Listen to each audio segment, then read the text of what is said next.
nyathi to miyo nyathi nying Kisungu ariyo. Ni mitamondo ko jaluo ko dhi manyo tich to kiko be discriminated. Okay. So economic discrimination is something that we have to speak about. And I greatly want to thank the president because onyiso wayo ni equity nyalore.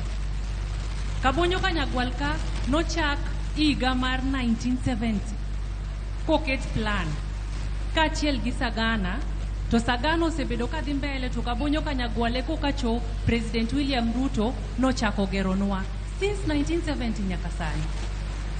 Gima dwana med jiwo jodalawa en ni kwa onge mesa to karwa onge. Erokamano. Koro chuna ni nyaka wabede serikal kako oganda mondo project madwaro gite ochop kare. Erokamano ahinya. Jaduong' erokamano ahinya. Erokamano ne VOJ. Ginyingan Charles Oguya, jakom riwruok mar weg nyamburko mating'o jowuoth Kisumu County. An gi penjo ariyo ne engineer. Mokwongo sami chako iwacho ni engineer gi penjo nade yawa. Gi CPA bede ka yawa. Achagi engineer. Mogik biro dhi ne daktari. Erokamano. Mokwongo apenjo ni sami chako inyiso ni nitie migepe mopogore mantie nyaka jok matimo maintenance. Ang'o maweyo miyo waweyo ndara kethore to the extent kaka kuro marwa madhi busi okethore ni eka lose jo maintenance gi kare gitimo ang'o.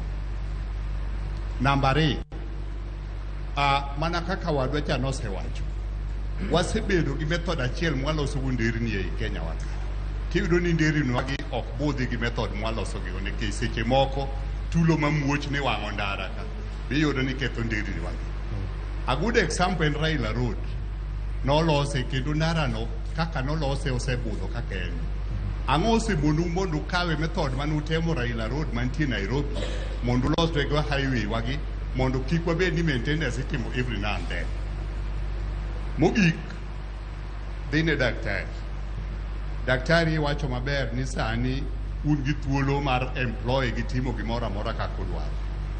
Chien kanyo nyocha ulando nudwaro nurses. Nyaka sani nas mosedhi kanyo kata moseluongi ni dhi e interview pok wawinjo. Ang'o matimore? To uneno ka koro pek nitie, osiptende moko gi nurses ogomo, karu kanyo ma koro ji tiye. To ka jotich go onge jok manyalo konyo jotich, be tich dhi tiyore. Erokamano ahinya. Agombo ni wachak